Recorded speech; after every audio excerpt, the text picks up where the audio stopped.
Oh shit, here we go again.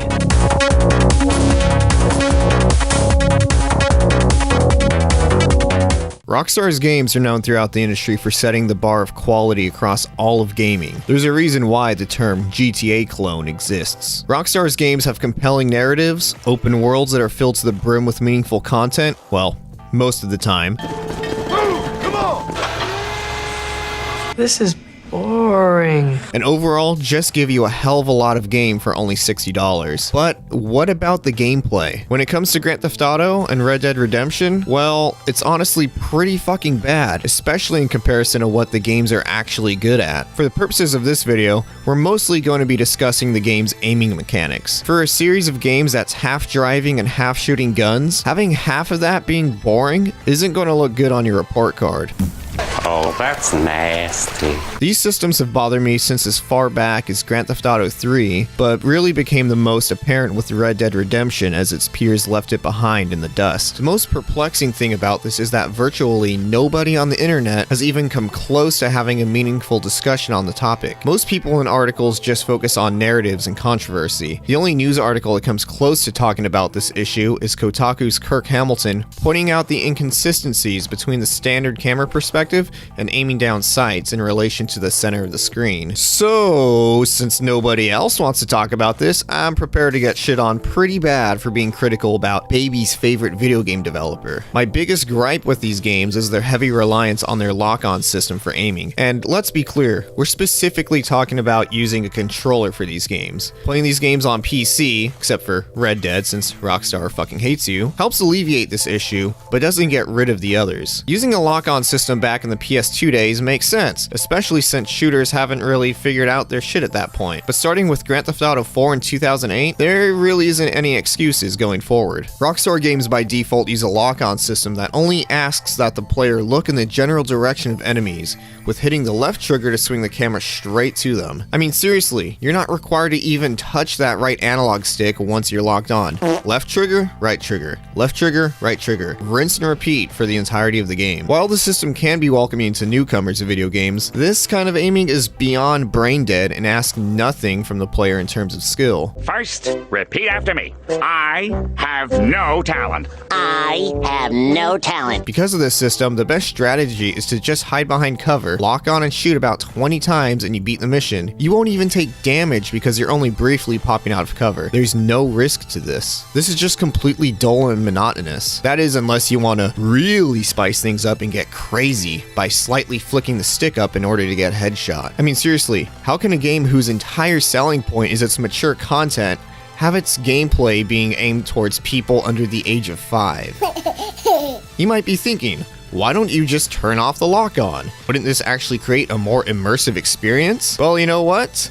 The aiming feels god-awful without the lock-on. It's stiff and laggy. It's a struggle to even get the damn thing going. And even once you do swing it around, the acceleration just does whatever the hell it wants. This is more manageable in Grand Theft Auto 5, but trying to aim at enemies on horseback without lock-on is fucking atrocious, if not outright frustratingly near impossible. And yes, I'm going to mention the Deadeye mechanic, hold your horses. Let's look at some games that have amazing gameplay that don't use lock-on systems. There's your Halos, Call of Duty, Titanfall, Uncharted, and Gears of War, just some of them for example. What these games do instead of lock-on is aim assist, which in layman's terms, for the purposes of this, just slows your cursor down and sticks to enemies when you put your crosshairs over them. These games have that secret sauce that makes their combat just feel so goddamn good. If these games are like using wet wipes the morning after Taco Bell, then Rockstar games are like using tree bark.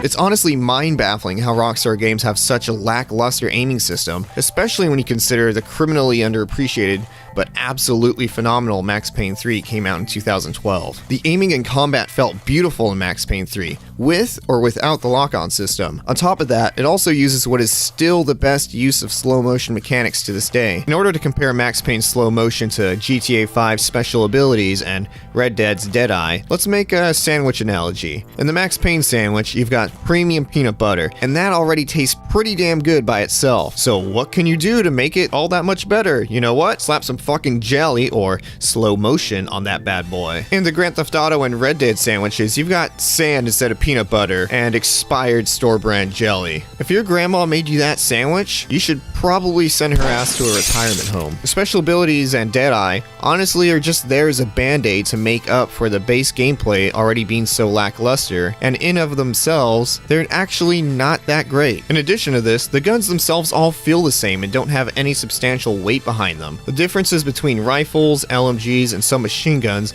are negligible in Grand Theft Auto, and swapping between guns in the same weapon class in Red Dead is meaningless despite their stat changes, due to the fact that enemies die quickly anyway from a bullet or two. Having that extra sliver of damage on your revolver really isn't going to make that much of a substantial difference. Red Dead Redemption 2 tries to alleviate this by implementing a recoil and waiting period in between shots, with revolvers having a greater cooling period than rifles, but rifles having a slower fire rate with greater range. Some other smaller issues I have with the game include its obsession with animation and realism in terms of gameplay. There's going to be plenty of times playing these games where you need to make a split-second decision and pull a 180 in order to find cover. Pretty intense situation, right? So why the hell is your character taking a sweet damn time walking in a goddamn circle animation? The characters are just as sluggish, stiff, and unresponsive as the aiming. This just results in a game that doesn't actually feel good to play. Need to do that same maneuver in Gears of War or Uncharted? Boom! They just fucking do it. It feels damn good to play. Want to pick up these items in Red Dead 2? Be prepared to stand there for a while because you have to pick up each item individually, with each instance having its long drawn-out animation. Most games, if they don't use an auto loot, just ask for you to push a single button with it automatically being added,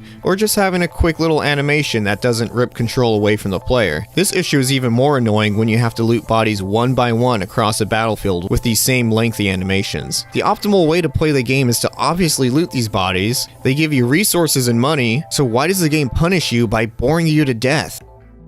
Anyway, thanks for sitting here and listening to me complain about some serious faults in an otherwise great series of games. If you could hit the little thumbs up button, I'm not even sure if it's technically still considered a like button, and the subscribe button, that'd be awesome. It actually helps out a lot more than you would think. You can also check out my Twitch channel where I stream most of my gameplay recording sessions, and my Twitter account, which I admittedly don't use too much at the moment aside from responding to other games industry people. Also, huge shout out to those of you that watched the Resident Evil 4 video, and an even bigger thanks for enjoying it. I got a lot of good feedback on that one. But with that out of the way, just thanks for watching. Thank you.